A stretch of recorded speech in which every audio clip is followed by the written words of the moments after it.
Welcome back to We Know Scripted TV, where today we know Yellowjackets Season 3, Episodes 1 and 2, It Girl and Dislocation. My name is Grace, but of course, I'm not alone. Jess Sterling, we're back. Buzz, buzz, buzz, buzz.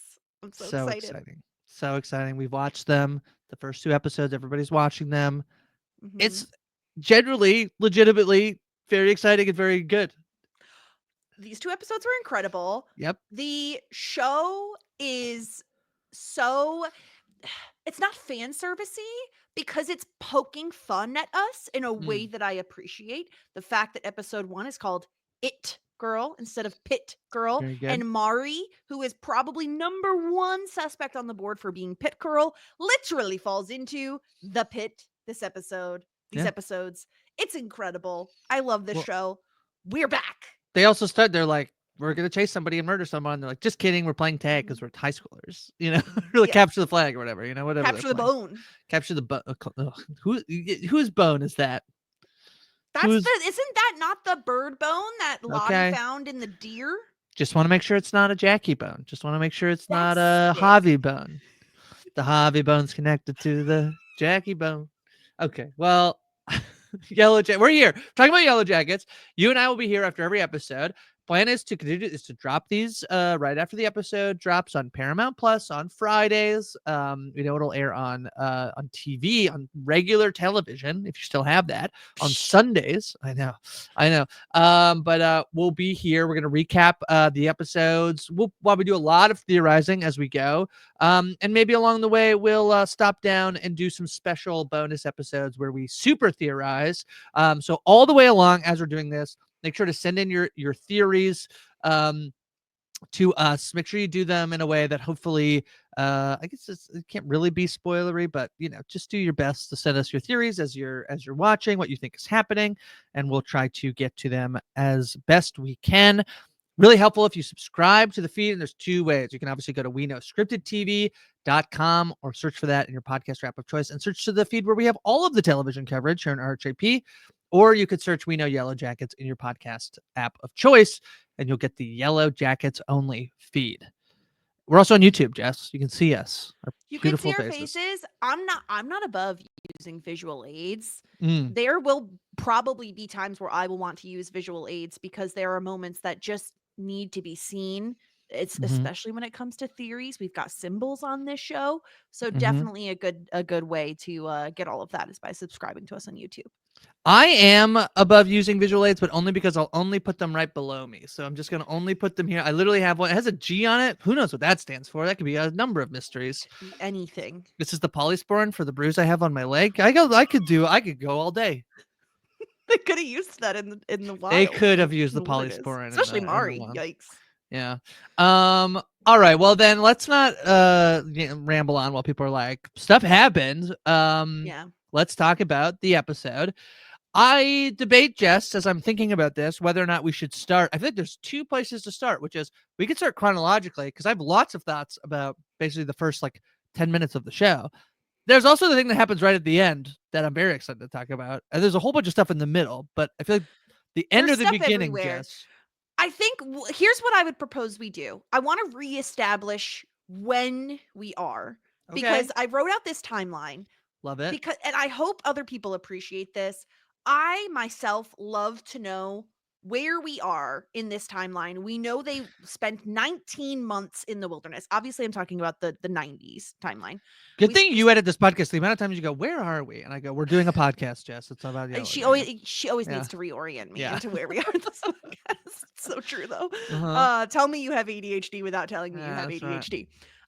So season 1, we spent it was May-ish 1996 to Mhm. November December-ish 1996. Then in season 2, we covered like, 5-6 months-ish. Season Mhm. 2, we covered a little less time, November December 1996, so we picked up where we left off from season 1 to March April-ish 1997. Mhm. Now, we pick up season 3, and I think this is a good spot to start talking about the story as well. We have jumped in time a number of months because they are celebrating the summer solstice, which takes place in June. So Mhm. we are Mm. roughly Mm. 12 or so months into the total of 19 months out there. So they've been out in the wilderness for like a year now, Grace. Wow, that is a long time, and they actually have a long time to go, but not as long as I kind of thought they did. Exactly. It's they've crossed what they're over 2/3 of the no, they're about 2/3 of the way Yeah, through their yeah, time in the yeah. wilderness. And I gotta be honest, I was a little astonished at first when I saw, no snow, when they're just running around, when they're playing, when it's very obvious that they've spent time building new shelters and, gathering animals. They have cages for these animals. Mhm. Time has passed, and I love it. I think it's great just to drop us in. I think it's good too. I was a little like, oh, so like the barn burn or the barn, barn burner. It's not a barn burner, it's a cabin. The cabin burned down. And the cabin burning down seems to like basically like kind of not be a thing in terms of we're not really concerned with like how they are going to figure out where to live. Sorted, done. They have new fancy shelters. They have their stuff kind of figured out. I actually think this is a good call. I think that for two reasons. I think that we know that this show has, I guess, like a 5 season ish plan. That's what like the Right. creators have talked about. And I think anything that sort of pushes the forward momentum of the show is better. Not that they couldn't have done something really interesting about like basically picking up right where we are, and we like start this episode or we start this season with them sort of scrambling to do it. I feel like we've seen that a lot in this show. And what to me is more interesting is this like resetting. This definitely does feel, it's not lost on me that it's like the spring, summer solstice, a time of new beginnings, is the beginning of the season. They get to now play in both like this here and now, and also, as we'll see, in moments about like things that might have happened in the in between them. And that's basically like some of the juice of the show. The whole juice of the show is like we're not only in the present day in 2020-ish, 2020s, we're flashing back to what happened in 1990s. Now they could kind of do this again, where like I think one thing that like I think you and I both sort of have to figure out is like I guess it's not entirely clear like 100% whether or not Ben burned down the cabin. Like it seems like he probably did. I also feel like that's what the show wants us to keep thinking, is that like Ben did burn down the cabin, and that I feel like that we're primed for like not necessarily a flashback but like an explanation that is not Ben burning down the cabin. But it's just that's a very fun thing. I think it's just what the show's really good at, Jess. Totally agree. I felt like it was very clear to us leaving season 2. I went back and I watched the scene again. We see Ben with rope and some matches kind of looking at the cabin, and then scurrying off. And we don't see who lights the fire. So we don't know with 100% certainty whether or not he did it. And I think it's such a smart decision to just drop us in here a few months into the future, because people have settled into their new roles. Nat is still kind of head honcho. She is the queen bee, if you will. And everyone else kind of has found their footing. Thaisa seems to be kind of builder, right? She talks about like lesbian handiness or something with like they Mm-hmm. built the shelters. We have new girl Jen is now the hunter. Nat has taught her how to hunt, so she is setting traps and getting game. Akila is little farmer girl. We saw her with the mouse, albeit a dead one, last season, and now she has ducks and rabbits and everything. So time has passed, and we can tell that stuff has gone down. Like Shauna is struggling. Shauna is having a time of it, and there's tension, and I'm enjoying it. Like I'm enjoying the drama of Shauna and Mari not getting along, and Shauna not liking this whole, again, we have the science versus faith sort of debate always. Shauna's not really into the religion aspect of thinking, the wilderness, and right? She lost her best friend. She lost her baby. She's lost a lot out there, and she doesn't like pretending like, oh, it's the wilderness's plan. I'm Well, really enjoying that aspect. no, I think it's good too. I think that the reset also does one actually an extremely important thing, which is lets us play into the thing that all of these girls also believe in, which is like well, is sacrifice working?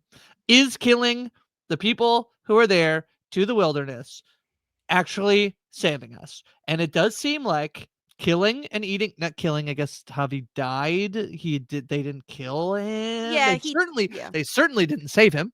They didn't Um help him, yeah. Nat tried. Nat tried. So him dying and being a sacrifice to the wilderness certainly seems to have worked out. If you believe that the wilderness demands a sacrifice, Right. I think that that's really smart to not have us like basically like there is a like on one hand I'm like wow they really built all this stuff, but like this is kind of the point of the show is that like how did they survive, and is one of the ways they survived that they had help from supernatural forces. Right. And I have questions about this, Grace, because there are many times this episode I'm thinking when Van is kind of talking about the summer solstice celebration and the Uh-huh. festival that they're doing and all of that sort of stuff. And then of course when they're also giving thanks to the wilderness, lighting the paper lanterns, doing the call and response when the trees are screaming. Um Van talks about the lighting of the cabin, right? The psychopath that lit the cabin and tried to kill us and how they survived. And the way in which they talk about it feels extremely religious and like biblical almost. It was like for 12 days these teenagers fed the fire and then they were gifted with spring. And I thought that was really interesting. We've talked a lot in previous seasons about bloodletting, and usually that is the way, like that. If blood is spilled, that nature will provide essentially. Mm-hmm. And so now I'm wondering, okay, so now we have fire involved in all of this, and they kept. I thought it was interesting, Grace, that like this is a massive cabin. Like this is not a massive cabin, but it's a massive fire, right? The whole cabin is on fire, and they're feeding the fire. Why? And what what does it mean? You know what I mean? Like, what does the Mm. fire burning for 12 days have to do with anything? What does that have to do with the wilderness and it demanding a sacrifice? It's really interesting. And I think it's no coincidence that we have this like religion aspect and worship aspect to their society that they have now built out there, and also kind of this government aspect. They're building their own Mm. society. It's very Lord of the Flies. Very Lord of the Flies. Man, I think I just have been thinking about how you talked about they were Yellow Jackets, and then that we've never really like. I don't. At least I know in season one, you and Marissa would do some deep diving, and have like looking into like how wasps function in Oh, their yeah. society. Yeah, doesn't that We just talked a feel? lot about that, Yeah, about there's always a queen bee and then there's worker bees and doesn't yeah, isn't do the queens aren't they the only ones that give birth? Don't they? yes. Oh And the my queens will god. kill other queens that threaten their. Oh my god, that's okay. Well, glad we just unlocked the show, and after 2 episodes, Well, you know. that's the thing is I like that we're already setting up too that Nat is in charge, but Thaisa thinks she could do it better. Yeah, yeah. I mean, yes, I agree with that. And I just want to just to cut back to Shauna just Mhm. briefly in terms of like 90s Shauna is the fact that to me this is so relatable of the thing of being like somebody who's not very religious as well, and like as you're sitting there and it's like this all happened as it was supposed to be. It's like my best friend died and my baby died, and it's like yeah, it doesn't feel great to feel like it's how it was supposed to be. And so that sort of driving her pulling away from the group, like literally leaving the group. Also some wild behavior from Shauna in digging up the baby.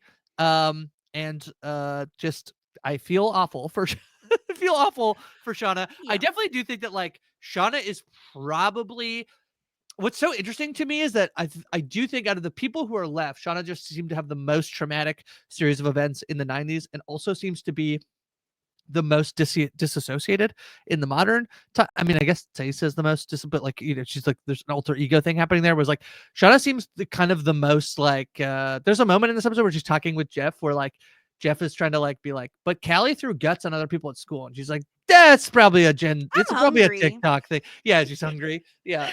Um So I do think that is interesting to me in terms of Shauna being sort of the most pulled away from everything that's happening. Obviously, then Mari runs away, but it does seem like Shauna's is just not in a good place. No, and you can understand why, Yeah, because they're taking in her mind, right? If we're looking at this from Shauna's perspective, Lottie and everyone else that is participating in, again, this sort of religious sort of situation is taking the life and death of the baby she had to give birth to very traumatically in the wilderness, yeah, and is taking that baby's death as like and we give thanks to the baby for giving its right, life to the wilderness because the right, wilderness demanded a sacrifice.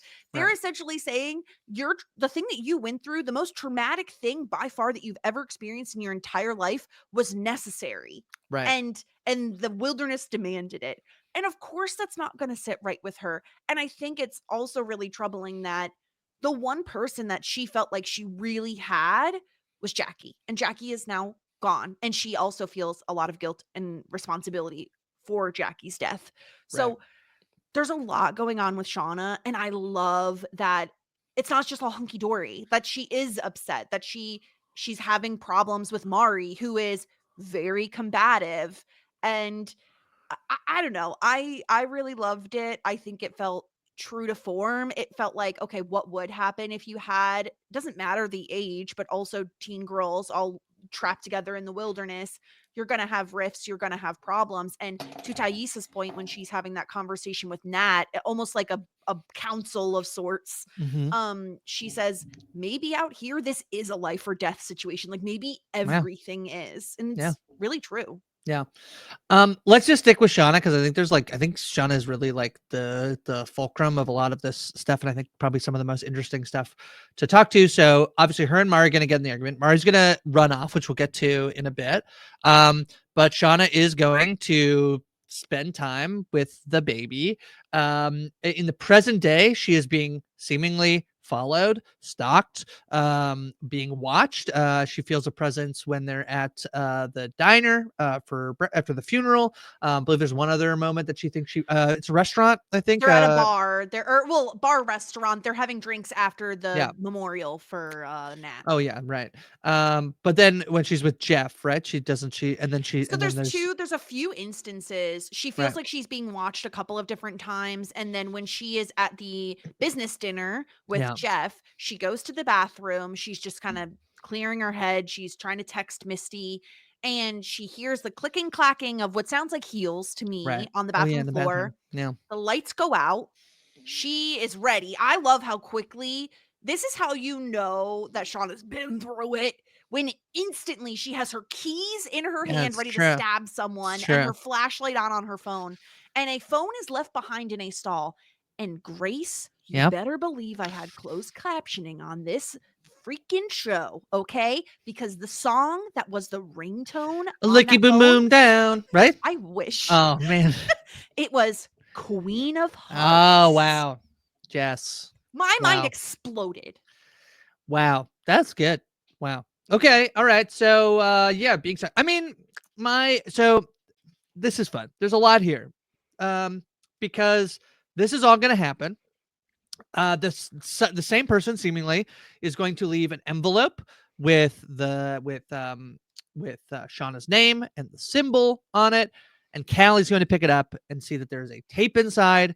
We do not yet know what's on the tape, right? We didn't see. No, and they probably should have digitized it because I don't know how Callie is Uh, supposed to play this tape. that's very true. Yeah. She's probably like, "What is She's this?" probably pulled out all the innards already. She's gonna need to get a pencil and Yeah, twist it back twist it up. back in. Ugh, you Hmm. ruined it. Um, yeah. So that's gonna sort of that feels like a little bit of like whatever is in there, and if Callie figured it out, that's gonna probe a little bit of like what we'll get to, where like Lottie, Misty, Callie being like continuing to be like, I need to know what the hell happened out there. But in terms of everything that happens here, I mean, Jess, it seems like based on what happens right at the end of the episode, and that Shauna goes back, feels like she's being followed in the '90s storyline. Going to turn around. It is Melissa. She's going to tell Melissa that's her baby, not Melissa's baby on her. And then the show gets gayer than I ever thought it could have been, and the kiss. I was so happy. I was It's very exciting. so happy. Yeah. I felt okay, a few things here. Sorry. I'm animated and I'm excited I know, because there's so because many things in one, like just Shauna's through line. There's like a million things we there's could go. 20 tangents I could go I on. know. I won't. But here's the thing. I was always, and a lot of us were, I'm not the only one, very much like, no, this Shauna, Jackie, Jeff situation isn't as easy as Shauna wants to get with Jeff. No, no, no. There was always some sort of something 3 between tickets to Shauna and Challengers, Jackie. please. Exactly. Exactly. There Mhm, was always something there. And so to mhm. get at least a little bit of a confirmation of like, Shauna isn't necessarily the straightest arrow, like made me so happy. And the way in which they edited this, so very obviously they want us to think that the person that is stalking Yeah, modern day Shauna yeah, is Melissa. We know Hilary Swank has joined the cast. yeah. There's a possibility that a lot of people are guessing that Hilary Swank is playing an older version of Melissa. For those who don't remember Melissa, I understand why. She was fairly invisible. She was in season 2. She often has a backwards baseball hat on. She doesn't do much. I think she's part of the JV squad and How hangs dare out a you? lot She's with. one of the doctors on the Severance podcast. Yes, I'm so sorry, Dr. Melissa. She grows up to be a really lovely Wow, doctor. wow. Um but she doesn't do much. She's kind of in the background a lot in season 2. And so now we're getting, she seems interested in Shauna. Like she wants to talk to her. I did think the line was funny, and again very they're poking fun at themselves almost when Shauna says, "What, you have a personality now?" Yeah, it's Like, really "Oh, in good. season Yeah, 2 you didn't say anything." yeah. No, I would agree. This feels like, chalk it up that Hilary Swank plays Melissa. There's certainly a chance that I think like exactly like the cabin, um, that it feels like because they haven't explicitly said it that it's not, it might not happen. I think we should all like within ourselves realize that like we are like if you're listening to like what's assumingly going to be probably an hour-long podcast about the 2 hours of television that you watched, you're pretty in it. You're pretty in it with us, and so we might be able to see things that like a more casual viewer is not Yeah. connecting, and it feels like part of me is like maybe it's a double bluff. I don't think it's a double bluff. I think probably. It'd be a little silly to double Mm, bluff in that particular way. But what I, of course, my brain goes to, Grace, is why has Melissa been so disconnected in the modern storyline? And I yeah, mean, yeah, I'm yeah, wondering if like because Shauna's very intense in the 90s, okay? She's what? very intense. She's holding knives to people's throats. Melissa, with a knife held to her throat and someone screaming at her that it is not her baby, that is the moment that she takes to kiss a person. And I'm not trying to kink shame anybody, okay? Everyone can enjoy whatever they want. But like, I don't know if someone was holding a knife to my throat, if that Mm, is like, mm. giving me permission to kiss someone, you know? So I'm a little nervous about Melissa as a character. Like, she's very interested in Shauna. She's like, it's almost like she's attracted to the resilience that Shauna has, which of course is an attractive quality. I'm not trying to take anything away from Shauna. But like, is there a Do- little bit of you that's like, you're kind of well, attracted to her trauma? do you know what though? Kudos to the show to be like, you have Misty, who like has killed people. You have Shauna, who's pretty wild. You have Thaisa, who I don't even Deep I skirt. I really struggle to talk about the things she did in season 1 because they go a little too far for me. But there's a lot there.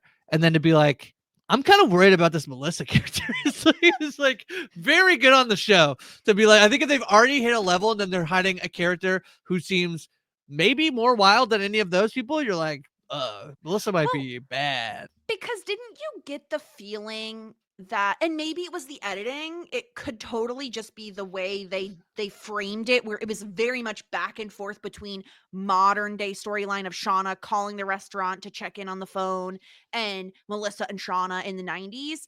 Didn't you get the feeling that modern day Shauna has a gut instinct on who this is that's following her? Yeah. It just felt like she knew, right?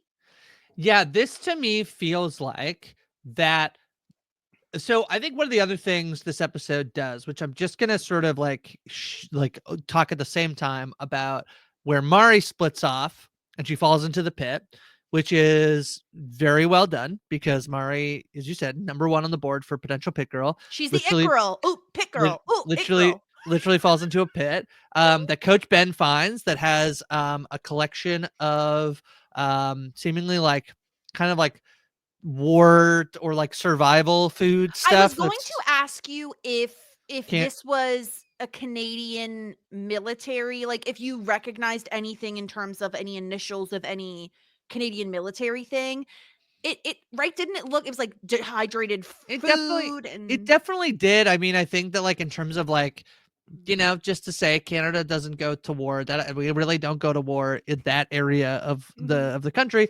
That feels like there's like two possible like I honestly think like probably don't read into anything about like this came from this thing that is like the two things yeah, I think you could say it is either probably like I feel like I've seen a million, and I know this is like more modern, but YouTube videos of people who are like, I'm gonna try the U.S. military, and they like open up old can and they mhm, try to eat it. Like it feels like someone had this stuff for fun, like they were like a this type of enthusiast, or it's like an area where they might have done like training, and so there's like mhm. leftovers. Like I'm not, I don't, that's sort of my like, why is that stuff out there? I I mean, also think either it's just way, out it there to give feels Ben stuff oh, to find. yeah. Yeah, It feels very Lost, right? Like, we have to just admit the fact that they yeah, airdropped food in yeah, Lost and Hurley sure, lost it about Ranch. Like, we've sure. gotta point that out.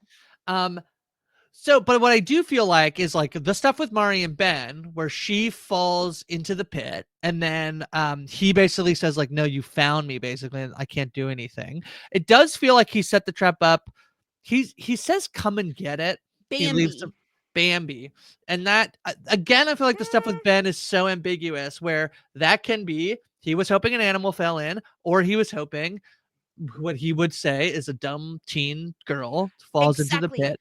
So, and then Yes. he obviously, when he helps her out, he then ties her up, right? So it's like, I feel like what we're very much setting up like basically what we kind of maybe thought we were going to get in season 2 when like Javier it was like, are we getting second camp situation? Are we getting this like other area? And I do think like for what it's worth, I think that that's because I do think there's this world in which like we're gonna start to play with how many people might have died, how many like we're as you map out the timeline, like how many more people will they try to kill, whether we'll get confirmation of people dying. I also think like the way that they try to kill them is not the cleanest. It's like very much a chase situation. So like the idea that Melissa ran away and they thought she died, but she didn't. There's No, all sorts of Mari.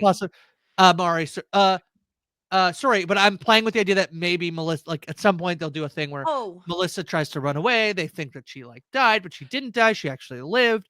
Like, I think we're playing with all of this stuff, basically. certainly. And it's I totally agree with you. With the ambiguity of Coach Ben, I'm living for it. I love when a show plays with us like this in a fun way, in a way that is like eventually we will reveal our secrets, but for now we're going to keep you guessing.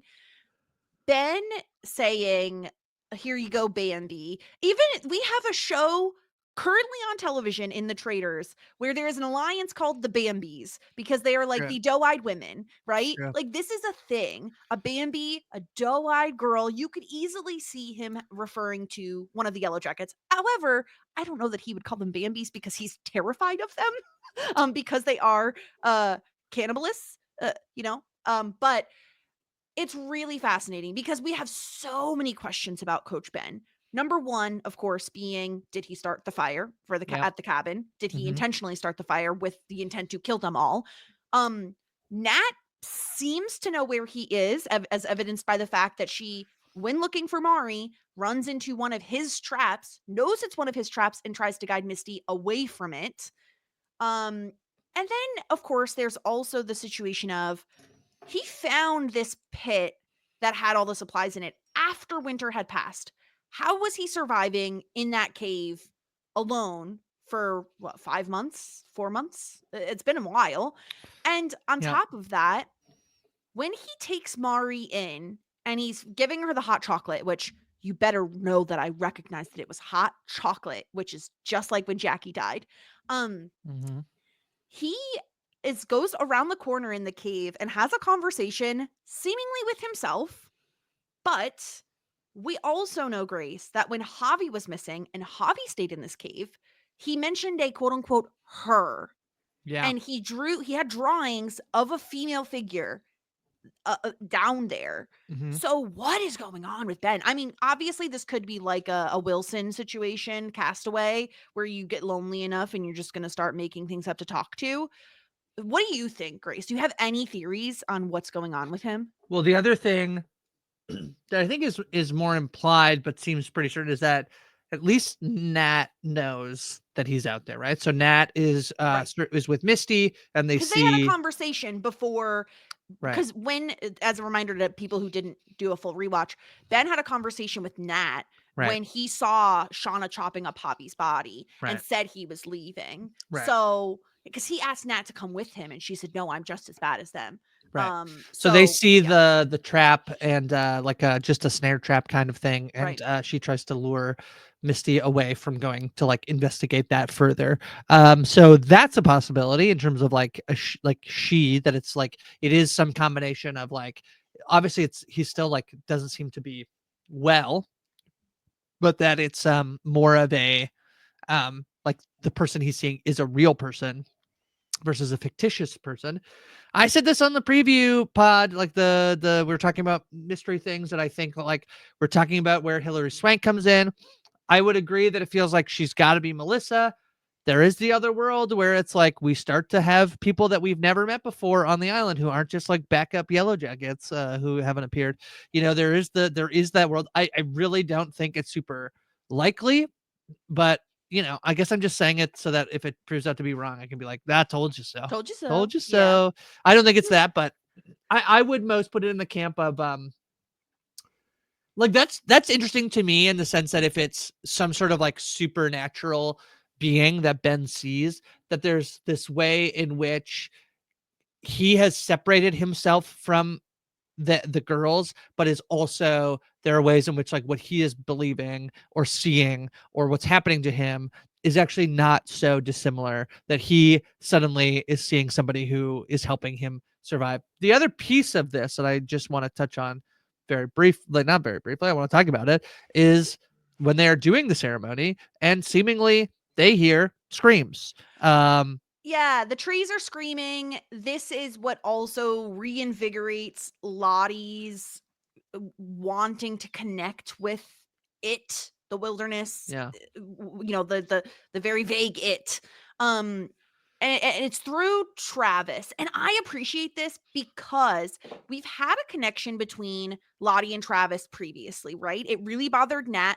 Also worth noting, Nat and Travis are broken up at this point. That's It is right. mentioned. So Lottie and Travis are spending more time together. And it seems like she's almost trying to be his therapist Do you and know who talk else him. is broken up on the show? Jackie and Javi, they broke I them up. knew They it. had to pull them apart. They had to It's like, is it gonna be Coach Ben? mhm, mhm. Well, yeah. He's a little bit broken up. He is broken up. Um, Mhm, and so Travis is taking mushrooms mhm, to hallucinate, and he hears the trees screaming. When they do the ceremony and the trees begin to quote unquote scream, this is Lottie's signal to be like, no, you must now take more. Instead of microdosing, we're gonna macrodose you. You're just gonna mhm, take more and more and more mushrooms to connect with the wilderness. And it makes me wonder, because we know that Coach Ben has survived in that cave alone with one leg mhm. through the rest of the winter and into the spring. Does he have some sort of connection to the wilderness? Like, is he tapping into something down there? The piece for me that I actually think is like one of the things I really like chalked down in terms of like a note is that when they do the ceremony, they all seem to hear it. Like Oh, yeah. it's not like someone is having a moment and everyone else is like, "Whoa, that's weird." You know, I guess you could argue in terms of like, do we like if I rewatch that scene, does it seem like it's and I feel like when it was happening, I felt like it was just it was not a like this is a Lottie moment, and then you could justify nobody else heard it, but Lottie heard it, but Lottie imagined everyone else heard it. You know, that's not really how I read Right. the filming of that scene. I read it as everybody heard it. Yeah, I think it was The, Aquila who says, "Did you hear that?" right, So, right. certainly.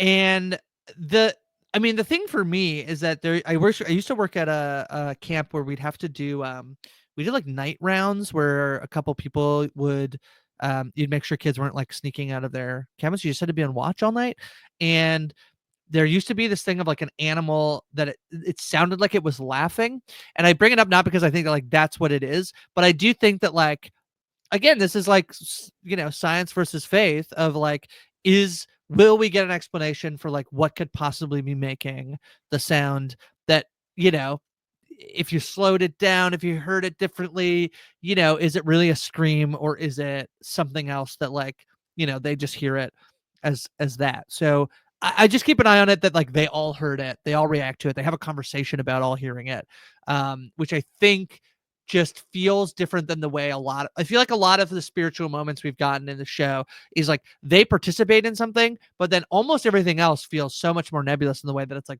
something happens to one character or one character sees a thing or whatever. Who's our favorite pilot from season 1 who flies the plane and the teddy bear lights on fire. Oh, I'm sorry, Laura Lee. Laura Lee, like I that's thought you meant the pilot of the original plane, and I'm no, like, he sorry. had a name? No, sorry. Laura Lee, I mean, like that's a moment that seems to be like, I mean, obviously there could be, but that's a thing that like happens to her that she has, and she's like the thing happens there, Mhm. as opposed to this is a moment they all collectively have together.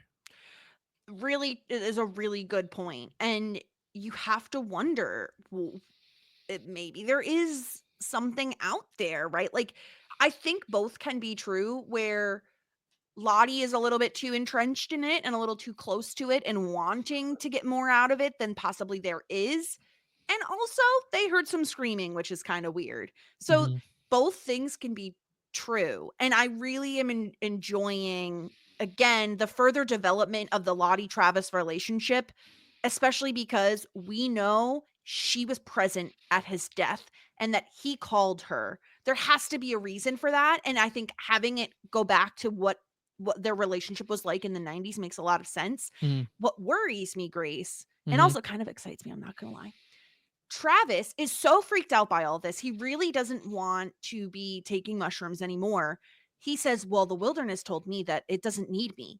There's someone Mm. who's closer, who's Mm. really close to the animals." And he like looks over at Aquila, Mhm. and we got a lot more of Aquila in season 2 than Mhm. we did in season 1. And I'm wondering if we're going to continue on with that character development and we're going to get more from her if Lottie believes him, which I don't know why she wouldn't, and starts kind of nurturing a relationship with Aquila this season. That could be interesting. I have one other person I can put in the candidate of who she is, which is Crystal. In terms of somebody who is a body that's out there that disappeared, and I don't think that she's alive. I think this would be like, Mhm. similar to like how Shauna's unburying her baby. There's it's just a thing I put on the board of like True. they didn't, that's a thing. Also, That's a I thread. noticed they didn't talk about Crystal at all when they did their little ceremony. They're like, she disappeared. Who Yeah, cares? well, I guess they don't. Yeah, yeah, it's true. All right, I think that like more in the present day. I think there's a few more things we want to chat about. Let's stay on like Misty, Lottie, and then eventually that two of them coming together with Callie. So Lottie seemingly gets into the like goes back to the center, but then leaves and shows up at Jeff and Sean's house. They do not want to let her in. Callie is the one who's like, actually, we probably should because I almost killed her. And ultimately, they relent and let her stay for a night, supposedly. But being so worried that Lottie and Callie will talk about anything, Shauna pulls in Misty. And up until this point, Misty is in not a great place. She basically gets like sort of pulled out of that by Walter, who is able to.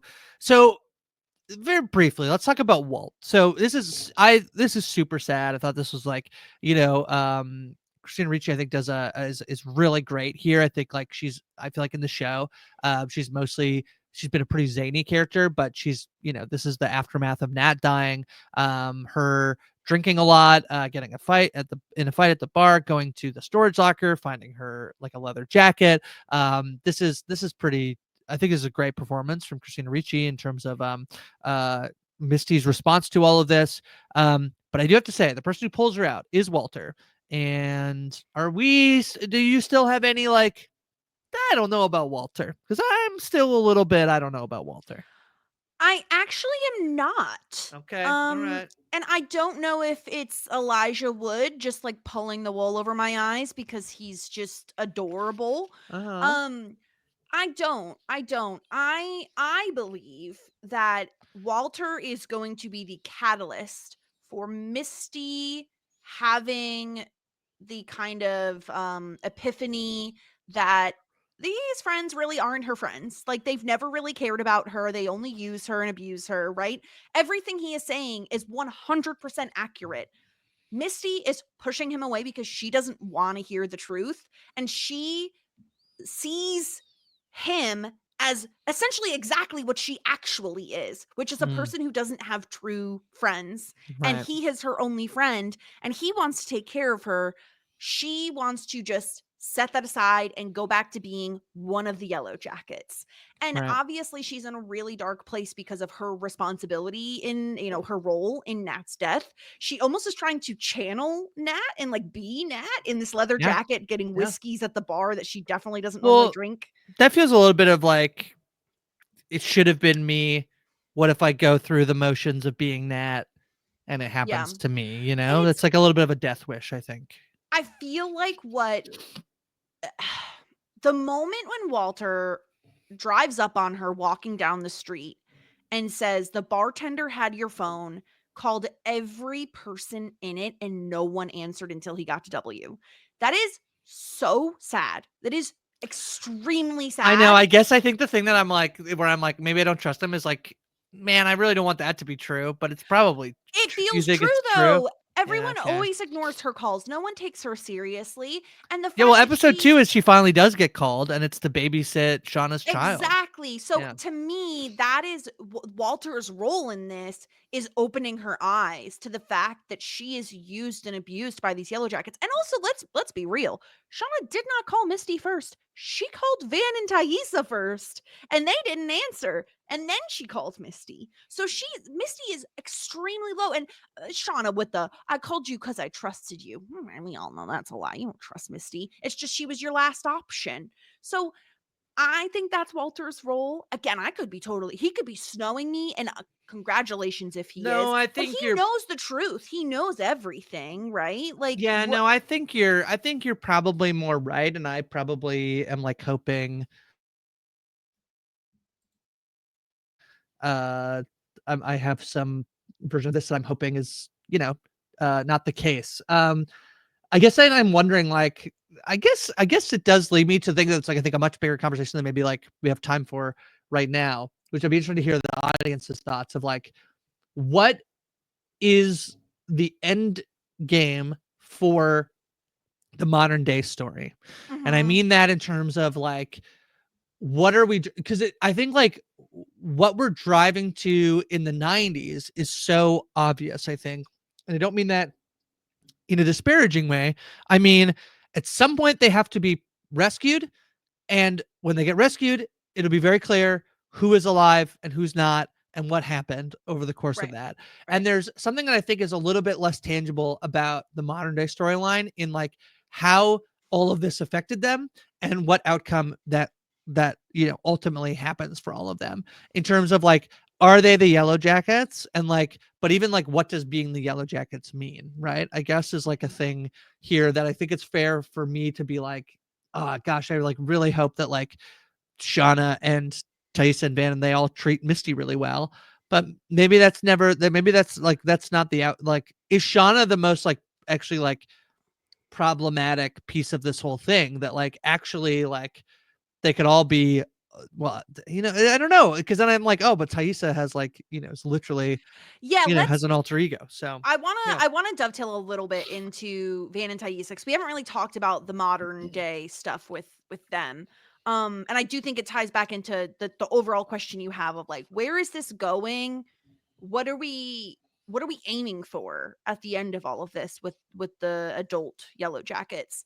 And It's so interesting. So we pick up just to mention it because last we left Van, or excuse me, Ty, her wife was in the hospital Yeah. near death. Seemingly she is fine. She has custody of Sammy. She doesn't want Ty seeing Sammy, and Ty impeached herself before taking office. So she's no longer a state senator. She's hanging out with Van. They're seemingly living together. It's only been a few weeks since Nat's death. Right. What's interesting though is they go to this restaurant, right? This super fancy restaurant on like a date. They do a dine and dash, and the waiter runs after them and takes a heart attack and dies. Now, we've talked so much about sacrifice, about bloodletting, about kind of it needs a sacrifice. The wilderness demands, like, if this person dies, this other person can live. Grace, the first question on my mind was, did that man just take a heart attack to allow Van to live? Because Van is being so suspicious these 2 episodes. We see her with like bags of pills. It's obvious that she's sick. Like her cancer gets brought up a couple of times. Mm-hmm. But when she cuts her foot on that glass, and her and Thaisa talk about her going to the doctor, she's very resistant. And then she says, "Oh, I'll go on my own." And when Mm-hmm. she returns from the doctor, it seems like, did she actually go though? Like, there's Well, something weird going on with Van.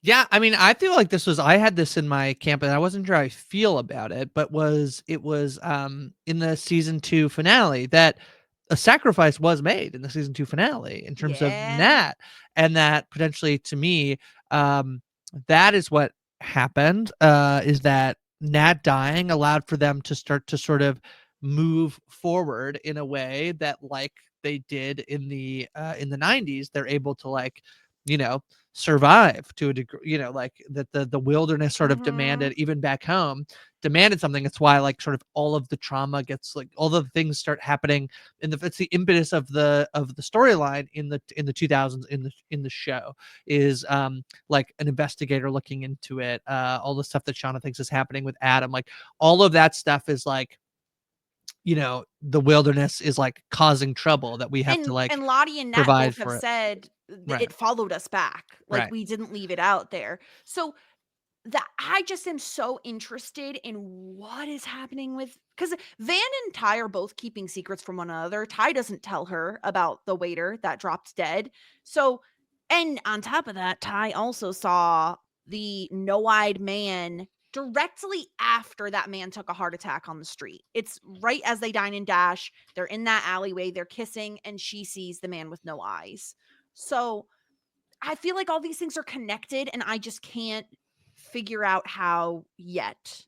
But there's something going on and I got my eyes on it. Also worth noting, Van and Ty seemingly back together. And I'm really happy about it, Grace, because why do we need to waste time with them not being together? Let's just now kiss. I would agree with that. Yeah.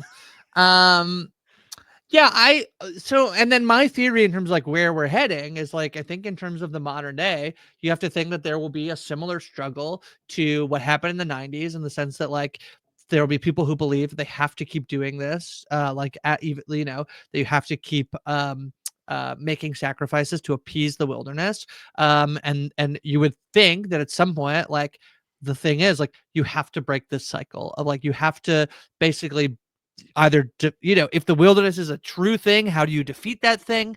Or if it's Mhm. not, how do you just accept the fact that things happen as they happen and you don't need to kill and eat your friends? It seems Yeah. like a logical, place for them to try to get to.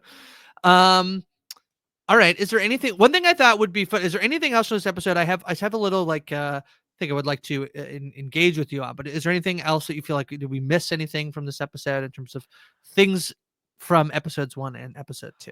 Oh, I have my Jeff moment. We talked about, Yes, you and please. I were chatting as we were watching about funny Jeff moments, and you did share, there's one that you caught. There's one that we caught, we both thought was very funny, which is Jeff saying, did you engage it? Did you have some chronic? Is he asked Such an Shona. old man thing to say. But right before he does that, he got me twice, because right before he does it, he goes, he goes, "What are we just not closing drawer like cupboards now?" And he gets up and he closes the drawer, and then that's when he smells it and he thinks she's wrong. Smells the chronic. And then you caught that as they're having a conversation, Jeff is just standing very weirdly, and I In just love episode Jeff. 2, the very beginning, when they're having a family meeting about whether Lottie should stay with them, he has such a wide stance. It is such a character note for Jeff, and I absolutely adore it. Jeff is the best. I am fully on the Jeff train. I love him so much. I enjoyed every moment of him these 2 episodes. The only other thing, F these yes, guys, F these business guys who are they're like the worst. that she They can't be on her deserve what phone. Shauna gave them. They're checking on her dog, like it's like Oh, phones at relax. the table again? She's not even in this business meeting. Like, she doesn't own the business. I Get get out it. of here. I get it from like Jeff. You want your like. I think there is some debate about like should you have your phone at dinner and whatever. But like if she's literally can't get a hold of her Her daughter, baby's, I yeah. think it's. I mean, Callie's high school. Like she's high school, so like they're a Callie little bit. also just threw guts on other kids at school, That's so true. All in all, I think I'm mostly more on Team Shauna's than anybody else's. But I'm a little on Jeff's side, and then there's a little bit of oh, like, certainly she ruins the deal for Jeff. And, like, he is yeah, absolutely correct when he says, "You act like you're the only person in the world sometimes." Like, that's true. That's true of Shauna. yeah, The only other things I noted that I really enjoyed when the girls are pairing off to go find Mari and we get Nat and Misty as a pair. I really enjoyed that because we in season 1, we have so much Nat and Misty in the modern day. And right, I like that we're establishing their relationship in the 90s because this is now the point where Nat is the antler queen. She is the one in charge, and Misty loves being in close proximity to power. So it makes a ton of sense. I just enjoyed them setting that up for us. right, And of course, I enjoyed all the trolling that the creators did in having Mari be Pit Girl. yeah, very Um, good. One last thing I wanted to note is rum milk punch Yeah. sounds disgusting, and Um. I googled it, and apparently it's a thing. Yeah, I don't know about rum milk punch, but I do. I mean, I love a spiced. I like a spiced, like Like a White eggnog. Russian. Like I like that. I love yeah, a rum and I eggnog just at the don't like a holidays. creamy beverage with alcohol in it, I think is where I stand. It's pretty good. You put some cinnamon in there. It's pretty good. Mm. That being said, as the Canadian on the podcast, I know like many times we've talked about like one of Canada's signature beverages being clamato juice. So Yeah, it's Caesar, okay. yeah. Yeah, it's okay. No We're thanks. like I don't know that if people need to take our advice on what drinks we should be drinking, but Mhm. all right. Well, here's the thing I wanted to do then, Jess, which is as we end the episodes heading into next week is what's the mystery you want like what's a thing. Mm. Let me rephrase that.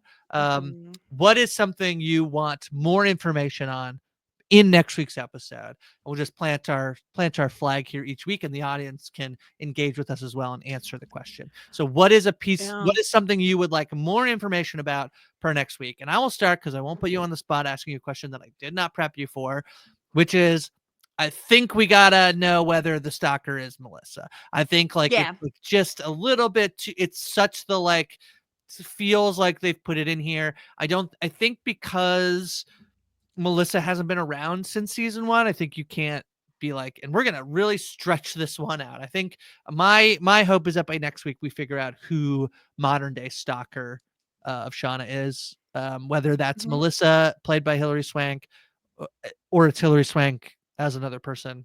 Yeah, but I'm glad you picked a storyline from the modern day because I'm going to go to the 90s, great. and I'm going to say everything going on with Coach Ben. Like, Hmm. I want to know if Nat knows exactly where he is, if Nat has been sneaking him food, like what exactly he's been up to, who's he talking to. Everything going on with Coach Ben, I'm really interested in. And I'm also really enjoying Mari got a bit more to do in season 2 than she had in season 1, similar to Aquila. And it Hmm. seems like they're also going to be giving her a lot in season 3.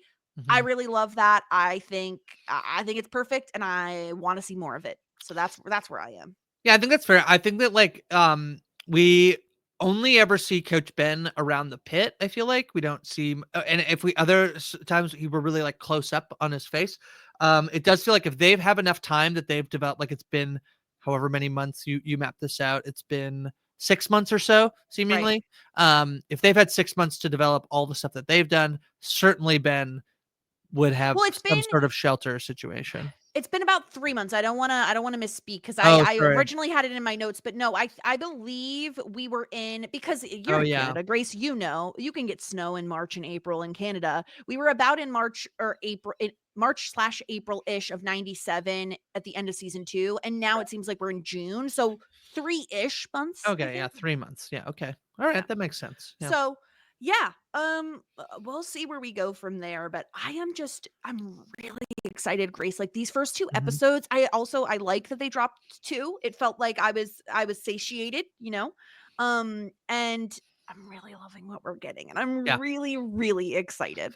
Yes. Okay, so make sure you don't miss any of our Yellow Jackets coverage. Again, we know scriptedtv.com or We Know Yellowjackets in your podcast app of choice. We're also on YouTube at We Know Scripted TV. Hopefully, RHAP will have some additional content. We're working hard behind the scenes for some bonus Yellow Jackets coverage. We'll have probably a midpoint check-in about feedbacks and theories and all sorts of that stuff.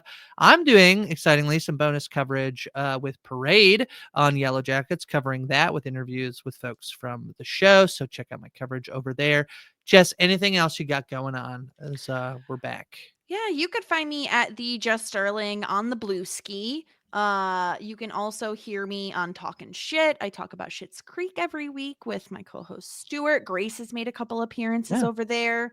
And then over on Shit 90 Shows Taught Me, we talk about 90s content. So we're currently covering Buffy the Vampire Slayer and Felicity. Both those shows are popping off in big ways.